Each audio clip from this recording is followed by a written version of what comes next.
Capital gain के class के क्रम को आगे बढ़ाते हुए इस वीडियो के माध्यम से आपके लिए एग्जाम्पल नंबर फर्स्ट लेकर आए हैं। एग्जाम्पल बहुत ही महत्वपूर्ण है, बहुत बार पेपर में पूछा गया है। आपको एग्जाम्पल के एक एक पॉइंट को समझाएंगे, आपको अपनी कॉपी में अच्छे से लिखना है। अगर कोई भी दिक्कत होती है तो वीडियो को आपको दोबारा बैक करके देख लेना है। शुरू करते हैं। पहले पूरे प्रश्न को पढ़ेंगे, पूरे प्रश्न को समझेंगे। सॉल्यूशन दिया हुआ है, सॉल्यूशन भले दिया हुआ है लेकिन कठिन लग रहा होगा आपको। आप जब भी चेक करेंगे तो जो सॉल्यूशन आपके सामने दिया है, बुक में लगा कर दिया है, लेकिन मैं आपको बेहद ही आसान भाषा में समझाने वाला हूँ। प्रश्न पढ़िए। प्रश्न कह रहा है 1/4 यानी 1 अप्रैल 2017 को ह्रास होने वाली संपत्तियां जिन पर एक सी दर से अर्थात 25% मिलता है। निम्न संपत्ति है इनके पास। पहली संपत्ति 1 लाख रुपए की, दूसरी संपत्ति 2 लाख रुपए की, तीसरी संपत्ति 3 लाख रुपए की। कब की संपत्ति दी है? 1 अप्रैल 2017 की संपत्ति दी है। तीनों को जोड़ लेते हैं तो 6 लाख रुपए की संपत्ति दी गई है। ठीक है, पहली संपत्ति, दूसरी संपत्ति और तीसरी संपत्ति।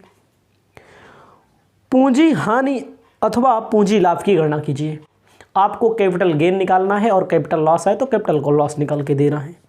यदि मैं पहली कंडीशन कह रहा है 18-19 में संपत्ति 1,20,000 में बेची जाती है, एक नई संपत्ति 2,50,000 में खरीद ली जाती है। 19-20 में दूसरी, तीसरी तथा चौथी संपत्ति 5 लाख में बेच दी जाती है। इस विक्रय पर 5,000 रुपया खर्च होते हैं। तीसरी संपत्ति दे रहा है 19-20, संपत्तियां 2, 3 तथा 4 लाख में बेची जाती है और इस पर 5,000 रुपया विक्रय व्यय होता है। आपको कुछ नहीं करना है, सबसे पहले अपनी कॉपी में लिख लीजिए computation of capital gain for the assessment year. हमारा चल रहा है 2021, 2020 और 2021। अब असेसमेंट ईयर अगर 2020-21 चल रहा है तो प्रीवियस ईयर हमारा क्या होगा, मतलब कि गत वर्ष क्या होगा? गत वर्ष हमारा 19-20 होगा। 19-20 में जो पैसा कमाया जाएगा उसी पर 20-21 में क्या किया जाएगा? टैक्स का निर्धारण किया जाएगा। ध्यान दीजिएगा, मेन पॉइंट यही है। 20-21 हमारा कर निर्धारण वर्ष चल रहा है। 19-20 में जो पैसा कमाएंगे उसी पर 20-21 में हम टैक्स देंगे। सीधी सी बात है, उसी पर हम टैक्स का निर्धारण करेंगे। क्वेश्चन में बोला है, जैसे इन्होंने बोला है कितने की संपत्ति थी? 6 लाख रुपए की। तारीख लिख लीजिए। सॉल्यूशन दिया है, सब कुछ निकाल के दिया है, केवल आपको मैं समझा रहा हूं, कोई विशेष दिक्कत नहीं होगी आपको। पहला बोला है WDV ऑफ एसेट्स, मतलब जिस पर रिटन डाउन वैल्यू मेथड से डिप्रिसिएशन लगता है। कितने का दिया है? एसेट्स नंबर पहला, दूसरा और तीसरा कब दिया है? 1/4/2017 में 6 लाख का। हमें टैक्स का निर्धारण करना है, पूंजी लाभ का पता करना है। कब पता करना है? 19-20 में कितने का पूंजी लाभ हुआ है। इन्होंने कब का दिया है? इन्होंने 17 का दिया, 17-18 का। 1 अप्रैल 2017 से 31 मार्च 2018 माना जाएगा। 1/4/2017 को आपके सामने दे दिया कि 6 लाख की संपत्ति है इनके पास। 3 संपत्तियां इसमें, पहली संपत्ति, दूसरी संपत्ति और तीसरी संपत्ति। हमें कहां पहुंचना है? 19-20 गत वर्ष में। ठीक है, हमें ध्यान देना है। डिप्रिसिएशन लगा दीजिए। जो डिप्रिसिएशन लगेगा कब लगेगा? 31 31/3/2018। 1 अप्रैल 2017 से एक साल जब बीतेगा 31/3/2018 आएगा @25%। क्वेश्चन में बोला है 25%, और देखो सॉल्यूशन में निकाल के भी दिया है 25%। देखने में कोई दिक्कत नहीं है, अलग से कैलकुलेट क्या करना है, केवल आपको समझना है बस। 25% 1,50,000 आएगा। आपको फिर से ध्यान देना है, पहली संपत्ति दूसरी संपत्ति 1 अप्रैल 2004 को दी गई है। कब? 1 अप्रैल 2017 को दी गई है। भाई हमें कहाँ पहुँचना है? 19-20 में कितना पूंजी लाभ हुआ उसी पर 20-21 में टैक्स लगेगा। हमें 19-20 में पहुँचना है। 17-18 क्या होगा? 17 को था तो एक साल एसेट्स को यूज किया होगा, 25% डिप्रिसिएशन लगेगा, हर साल 25% लगता है। तो हमारी संपत्ति कितने की बची? 4.5 लाख की बची। कब बची? 31/3/2018।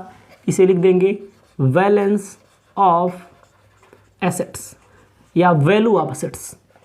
कोई दिक्कत नहीं है, अपने आप से शब्दों का चुनाव कर सकते हैं, आप स्वतंत्र हैं। क्वेश्चन में कुछ भी लिखा हो कोई दिक्कत नहीं है। अब देखो क्वेश्चन में हम आगे 18 कब? 31/3/2018 को तब बोल दिया मैंने कि 17 और 18 हमारा बीत चुका है। 1 अप्रैल 2017 से यहाँ लिखेंगे क्या? ऐसे समझाने के लिए आपको लिख रहे हैं, कुछ को लिखना नहीं है। 1 अप्रैल 2017 से 31 मार्च 2018 का काम हमारा हो चुका है, कोई दिक्कत नहीं है। अब पहले नंबर पॉइंट में आ जाइए। कह रहे हैं 18-19 में एक मतलब पहली वाली संपत्ति जो थी 1 लाख रुपए की, आपकी बुक में दिया है। पहली वाली जो संपत्ति थी इसको 1,20,000 में बेच दिया। कब? 18-19 में। और 2.5 लाख की नई संपत्ति खरीद ली ना। इसी में ऐड कर देना है, ऐड न्यू एसेट्स। पहले परचेज किया 2,50,000 का,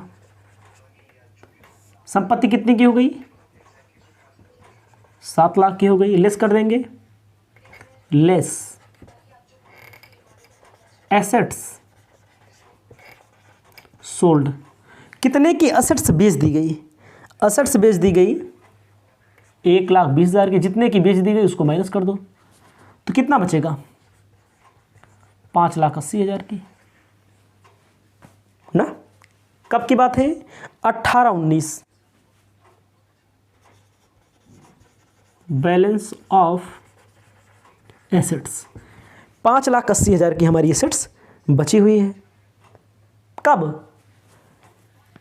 ये हमारी तारीख आपको जानकारी के लिए 31 मार्च 2019 की बात है। हमें कब चाहिए?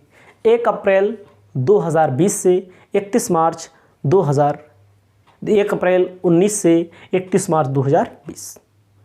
ये हमारा गत वर्ष जो चल रहा है, आपको ध्यान देना है। 5,80,000 में की हमारी बची है, लेस करेंगे डिप्रिसिएशन। भाई पहले साल मैंने लेस किया 18 में डिप्रिसिएशन, देखो 31 मार्च को, फिर डिप्रिसिएशन 31 मार्च 19 को। डिप्रिसिएशन @25%।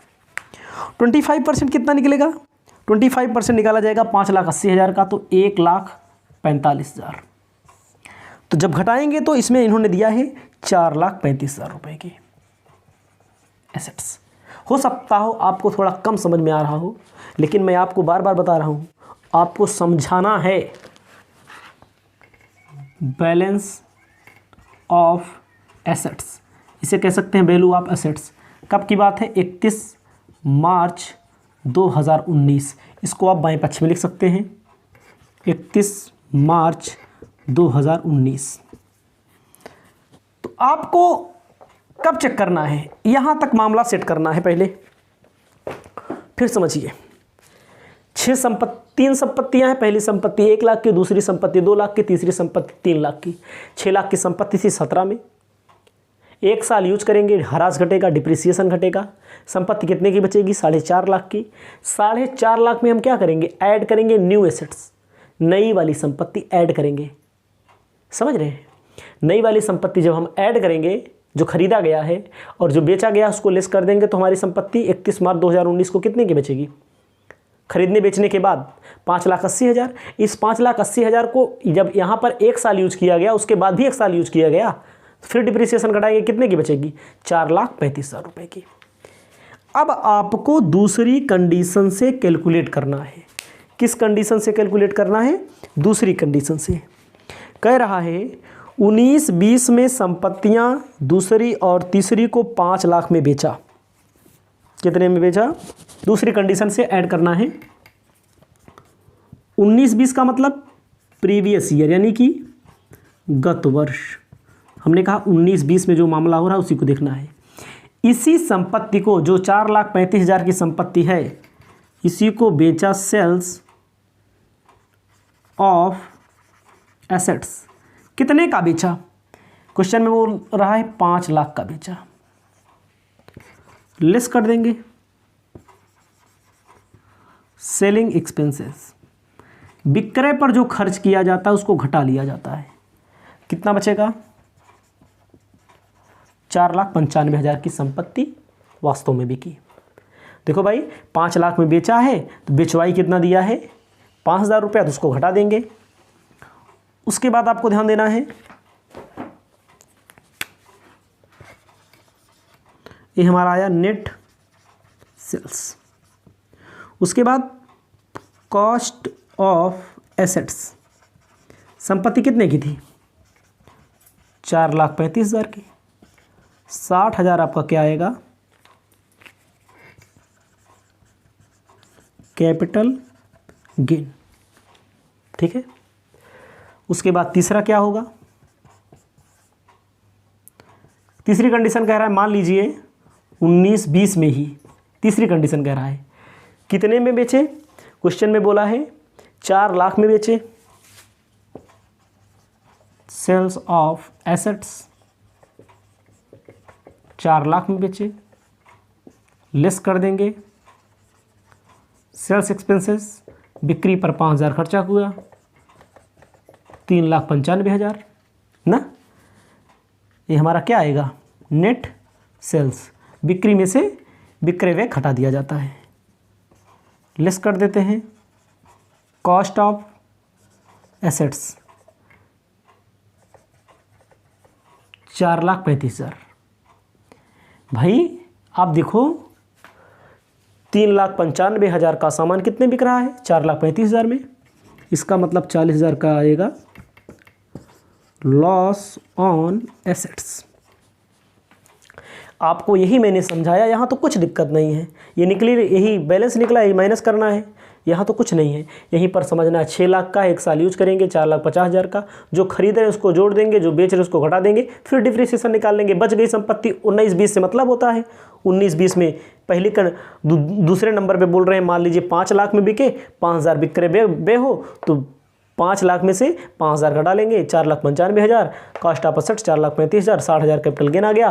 प्रीवियस ईयर 19-20 में सेल किया 4 लाख का, लेस कर दिया सेल्स एक्सपेंस से 5,000 रुपया, नेट सेल आ गया 3,50,000। कॉस्ट कितने की? 4,35,000 की। यहाँ पर लॉस आ रहा है, यहाँ पर कैपिटल गेन आ रहा है। इसे आप अपनी सुविधा अनुसार लिख लें। इसके बाद आपको एग्जाम्पल नंबर 2 बताने जा रहे हैं।